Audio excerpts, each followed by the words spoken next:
Estás. Buenos días, Cris, ¿cómo estás tú? Acá venimos de una mañana agitada, cada día se agitan más las mañanas.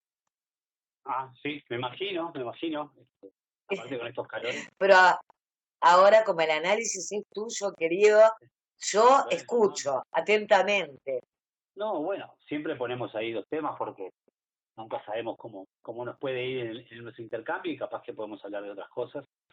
Este, pero bueno, me parecía que dado el estado del año en el que estábamos y los temas, y en esto de siempre estar intentando tocar lo que se oye y lo que se viene, creo que estos dos temas están arriba de la mesa.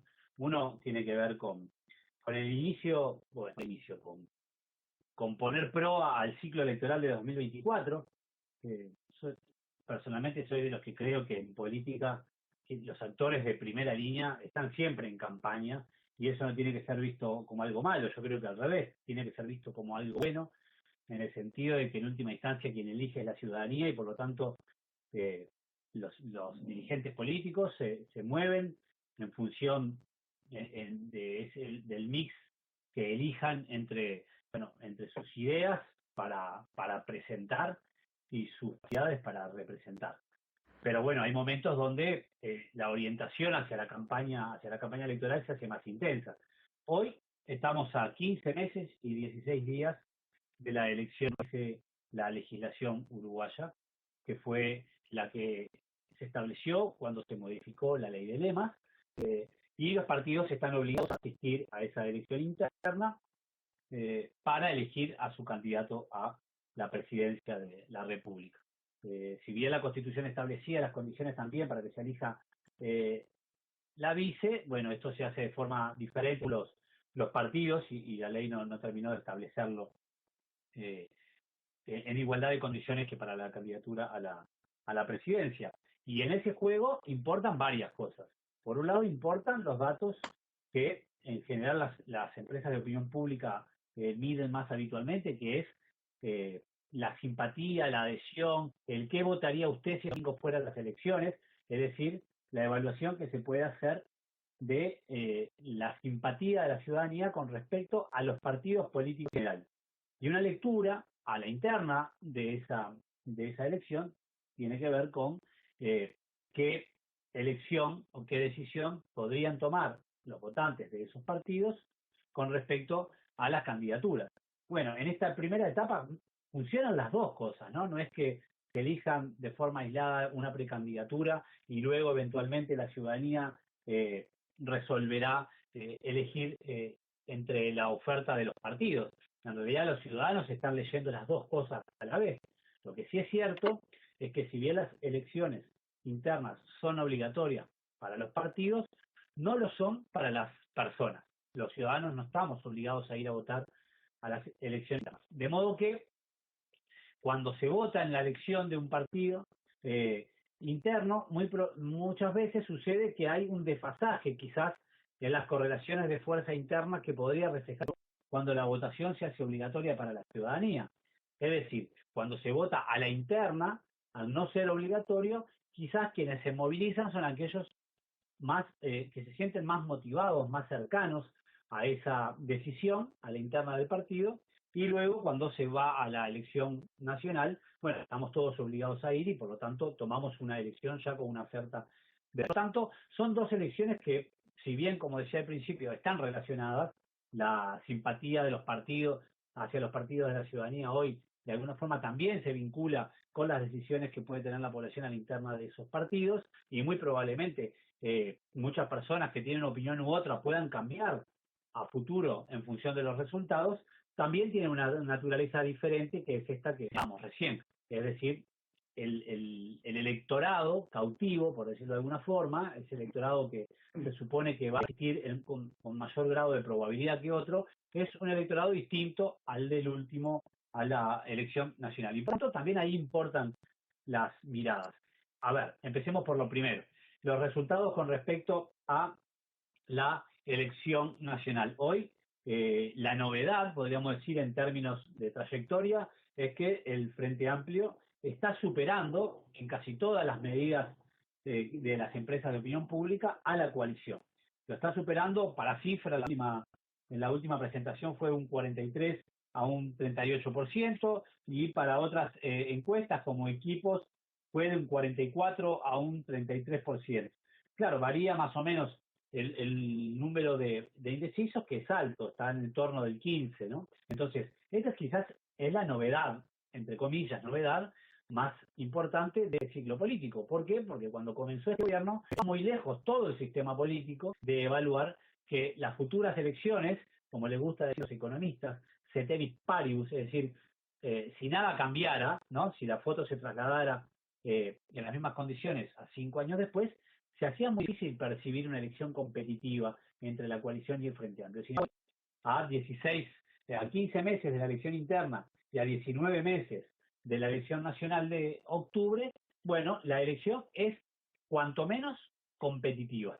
Y por lo tanto, la elección de los candidatos a la interna tienen ese plus del que hablábamos antes, porque no es lo mismo para un partido elegir un candidato que no tiene posibilidades ninguna de competir. Pienso en el Partido Colorado hoy, pienso sin duda en el Cabildo Abierto, ni que hablar del Partido Independiente, donde sus precandidaturas tienen más que ver con trayectorias personales que con el empuje que puede tener el partido. Bueno, para el nacional, las decisiones de su interna son decisiones que se vinculan fuertemente con el análisis sobre los resultados de octubre. Y esto es algo que seguiremos sin duda analizando, porque nos va a permitir hablar de varias cosas que hacen al conjunto de decisiones que están arriba de la mesa cuando se participa de un proceso electoral.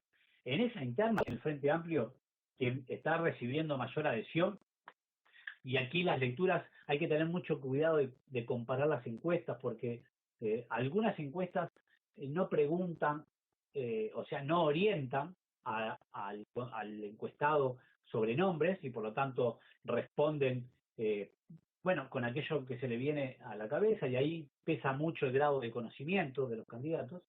Y luego hay otras que sí conducen al encuestado hacia un conjunto de nombres, y ahí es que pueden aparecer a veces que en otras encuestas no aparecen, o las distancias entre los encuestados. La última medición que hizo la empresa Opción daba que Orsi estaba con una aprobación de un 44%, y Carolina Cose, que era quien lo seguía más cerca, estaba con un 32%, o sea, unos 12 puntos de diferencia. Pero también, y esto es algo que en los partidos políticos se analiza y se evalúa permanentemente, los candidatos no compiten solos, no son solo ellos, son ellos, los partidos políticos que los acompañan, las alianzas que pueden lograr los propios candidatos o los sectores que los impulsan. Y por ahí podríamos pensar que, como Andrade marca en esa encuesta de Opción de diciembre del año pasado un 2 puntos, uno diría, bueno, si Cose y Andrade se juntaran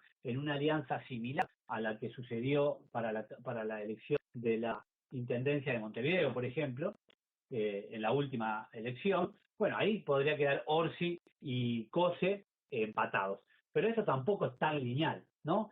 En estos días, por ejemplo, se anunciaba de que algunos integrantes del Partido Socialista, un partido que está fuertemente asociado y vinculado con la candidatura de Carolina Cose, o con la eventual candidatura de Carolina Cose, algunos dirigentes, sobre todo del interior, estarían dando un salto, o bueno, estarían tomando una decisión de acompañar eventualmente más a Orsi por fuera de la decisión del partido. Es decir, no se pueden sumar como totalidades las identidades de los electorados y eventualmente de los partidos de los candidatos. Entonces, todavía hoy no tenemos más que el propio candidato Lima, que personalmente dijo que tiraba a la competencia.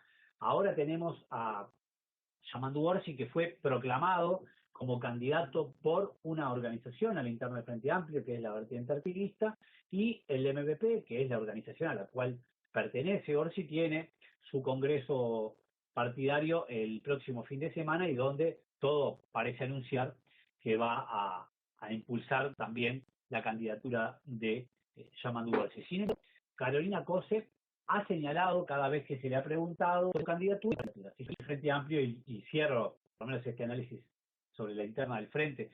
Yo creo que aquí pone a una situación, yo te diría, como incómoda, porque para el Frente Amplio sería muy importante saber cuanto antes quiénes personas que se sienten que están en condiciones de competir por la precandidatura de la presidencia. Y cuando digo que se sienten que están en condiciones, no es solamente una decisión personal, no me refiero a la aspiración personal, sino me refiero a la decisión personal que para un candidato a la presidencia es una decisión personal diferente a cualquier otra decisión en términos políticos.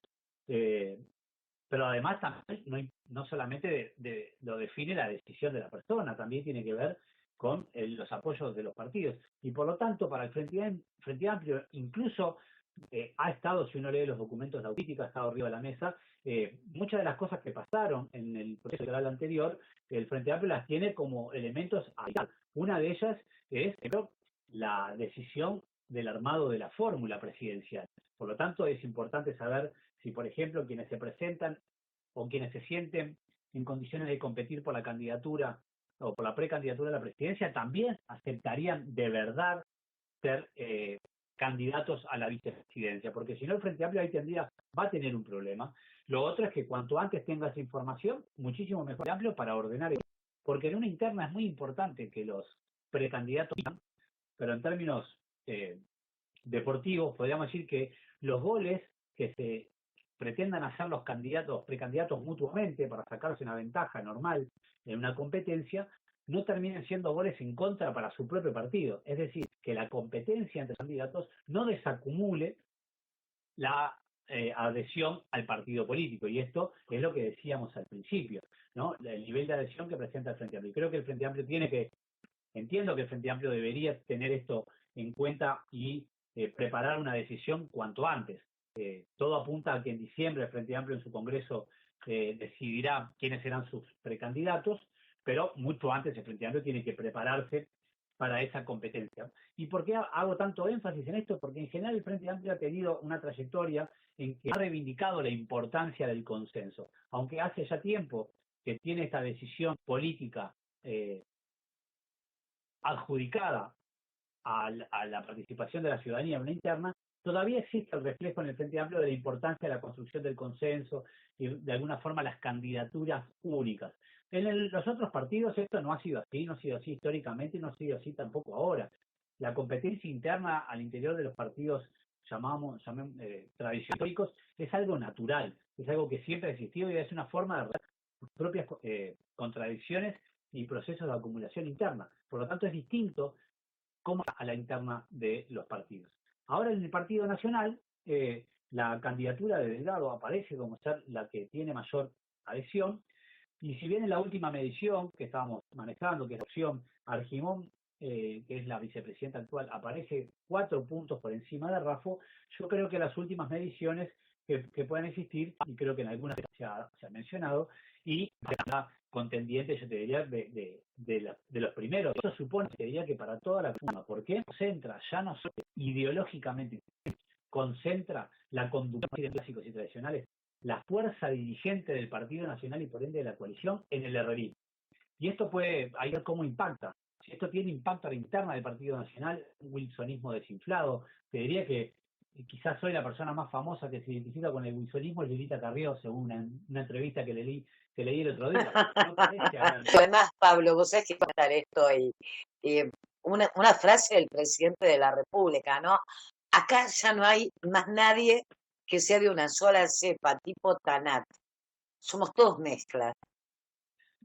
Sí, eso es cierto, y eso lo extender a la historia, lo podemos extender al mundo entero, pero lo que es cierto es que Delgado y Raffo, ambos hoy representan simbólicamente una pertenencia al herrerismo histórico o al herrerismo renovado, si se quiere, pero deja fuera otras sensibilidades.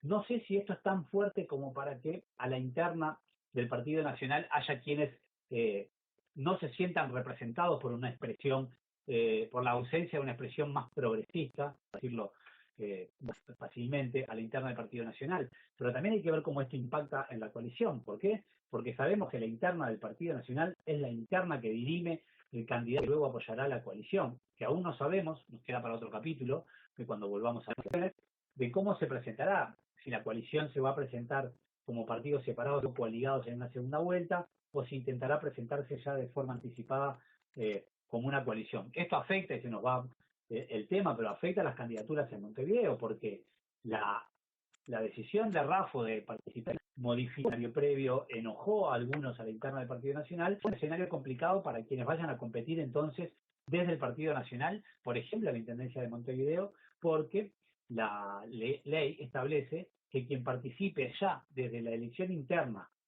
como candidato de un partido no puede ser candidato por otro partido a ningún cargo. O sea, quien participe a la interna dentro del Partido Nacional luego no puede ser candidato por una coalición nueva o por otro partido de los coaligados en Montevideo, por ejemplo. Y esto va a ser un problema al Partido Nacional. Pero bueno, yo diría que hoy el Partido Nacional es una interna que comienza a ser relativamente competitiva entre dos personas, pero que no refleja una fuerte variación de apoyos ni ideológicos, no, al menos no ideológicos, a la interna del Partido Nacional. Y en ese escenario yo creo que es en el que los partidos comienzan a moverse hacia del electorado en una elección que hoy, como decíamos al principio, comienza así ya en clave competitiva, pero no está todo, obviamente, todo dicho, ¿no? Quedan muchas cosas para tratar y bueno, algo que quizás podamos hablar, si te parece, la semana que viene, y es cómo la ciudadanía se está expresando de forma polarizada, ¿no? Como todos los votantes de UNED dicen cosas totalmente cruzadas en algunos temas, y cómo aspectos, yo te diría que en general en la política se suele hablar mucho de las condiciones, ¿no? El trabajo, el ingreso, la seguridad. Sin embargo, hay otros aspectos que, como los estados de ánimo populares, que suelen manejarse de forma mucho menos directa por los partidos. Y te voy a poner solo un ejemplo y termino con esto, y luego, bueno, tú me dices cómo seguimos, pero es evidente que el gobierno está manejando esta reunificación de la pareja presidencial como un factor de comunicación política. No hay ninguna duda, yo no discuto si es interesado o no. Lo que es cierto, no hay duda que el gobierno está manejando este acuerdo matrimonial desde una clave política. Pero sería muy malo, por ejemplo, pienso, para el Frente Amplio o para el propio presidente del Frente Amplio, porque quedaría como encorsetado en algo de la vida privada que no está tan bien visto en la ciudadanía uruguaya. Pero sin embargo, si el gobierno ha decidido utilizar políticamente la comunicación de esta red, es que, y aquí tenemos esos estados a los que me refería recién, hay que tener mucha atención, que se tiene que prestar mucha atención, también en clave del análisis político y no solamente restringirnos a algo que es esencial, como el ingreso, como el trabajo, como la seguridad, como la salud, como la educación, pero que también estos aspectos terminan importando y a veces terminan importando mucho para ese diferencial mínimo cuando una competencia cuando una elección, perdón, es tan competitiva como parece ser que está volviendo a ser la competencia electoral de nuestro país. Bueno, Pablo, lamentablemente nos quedan poquitísimos minutos. Sí, Estaba el tema de la reforma de la seguridad social. No sé si querés tirar tratarlo, algunos títulos, por lo menos para... Podemos tratarlo, si querés, la semana próxima para no dejarlo achicado, pero algunos temas que ver con la reforma que visualiza mucho tiene que ver cómo la sociedad, esta reforma refleja, reproduce, modifica un escenario, el escenario, ¿no? Porque las condiciones en las que hoy se generan las jubilaciones y las pensiones tiene que ver con las condiciones en las que los trabajadores estaban en su momento, y por lo tanto, las condiciones actuales del trabajo son las que van a generar las condiciones futuras de jubilación y de pensión. Y nuestro sistema de pensiones y jubilaciones es un sistema basado fundamentalmente en clave contributiva. ¿Qué quiere decir esto? Que vamos al final de nuestra etapa llamativa formal, algo relacionado a lo que aportamos en concreto en términos materiales, salariales, durante la actividad laboral formal. Y si el escenario laboral actual refleja de desigualdad entre el hombre y la mujer derivados de la división sexual del trabajo, no podemos pensar que eso no se va a ver reflejado luego en las condiciones de retiro, como se ve reflejado hoy. Por lo tanto, al analizar la actual reforma de seguridad social y observar qué hace esta nueva reforma con respecto a estas desigualdades que se originan en el presente, lo que vemos es que lamentablemente nada. Y por lo tanto, si a un conjunto de desigualdades estructurales no es la nada, todo queda igual, sino que de alguna forma precariza aún más o diría empeora esas relaciones de desigualdad. Hoy, cuando sumamos la cantidad de trabajo global en nuestra sociedad entre trabajo remunerado y no remunerado, las mujeres acumulan el 52% de trabajo. Sin embargo, cuando vemos la distribución de trabajo ahora sí, entre trabajo remunerado y trabajo no remunerado, los hombres dedican un 38% del tiempo del trabajo no remunerado global, ¿no? En una relación con las mujeres. Por lo tanto, aquí hay una desigualdad. Y ese trabajo no remunerado, como lo dice la propia palabra, independientemente de la actividad que sea, es un trabajo que no está generando ingresos, no está generando aportes. Pero además de eso, ese trabajo no remunerado en las mujeres notoriamente un trabajo que está orientado al cuidado y al cuidado intrafamiliar, fundamentalmente al cuidado de los hijos. Es decir, que aquí hay una labor de reproducción de la vida y también de reproducción de las condiciones materiales de existencia, pero en este caso te diría que el cuidado lo que hace es formar o ese es hacerse responsable de ese plus de otorgar a la sociedad personas sanas física y mentalmente, bueno, deriva en un trabajo que le lleva mayor tiempo a las mujeres, que evidentemente en las condiciones actuales no es remunerado y que tampoco es recompensado al final del ciclo, más que con una disminución del trabajo para el inicio del causal jubilatorio. Pero bueno, capaz que tengo que aportar menos años, pero si mis aportes son menores, mi jubilación final también va a ser menor. Y otro tema rápidamente es que la reforma va a ser también en reconocer ciertas actividades laborales que por sus exigencias o por sus niveles de exigencia eh, podrían ameritar causales excepcionales anticipados, ¿no? También años menos de trabajo para iniciar una causal jubilatoria a partir de algunos trabajos. Las únicas tareas que se requieren son las tareas rurales y las tareas de la construcción. Que cuando uno luego mira qué es lo que se exige, bueno, 2/3 de los trabajadores de la construcción no podrían ni siquiera acceder a ese beneficio. Pero lo que vemos que son áreas del mercado laboral profundamente masculinizadas, ¿verdad? Entonces aquí vemos nuevamente que observa las desigualdades que se generan por la división sexual del trabajo y por lo tanto estaría muy bien otros temas, por ejemplo, en esa medida aún no se van a hacer cambios estructurales, ponen otras perspectivas de trayectorias laborales que también por su exigencia supongan la posibilidad de tener algún tipo de beneficio para el inicio de un causal jubilatorio. Bueno, nada, estos creo que en el tiempo que teníamos serían dos comentarios al pasar que me parecían relevantes, así que a veces no son los que habitualmente se escucha en el debate amplio y que me parecía importante ponerlo arriba de la mesa. Bueno, los estaremos hablando en la extensión fundamental. Hoy estuvo presente los distintos entrevistados, además hay charlas de veces. Lo dejamos para la próxima. Me parece muy bien, me parece hablando porque es algo que nos afecta a todos y como tú decís, bueno, también quienes están movilizados para intentar detener, están iniciado una gran movilización para por lo menos poner en debate públicamente esta ley. Bueno, te mando un abrazo enorme, muchísimas gracias, como todos los martes, y nos volvemos a encontrar. Abrazo para ti, Cris, y la seguimos. Bueno, estábamos hablando con el politólogo Pablo Álvarez.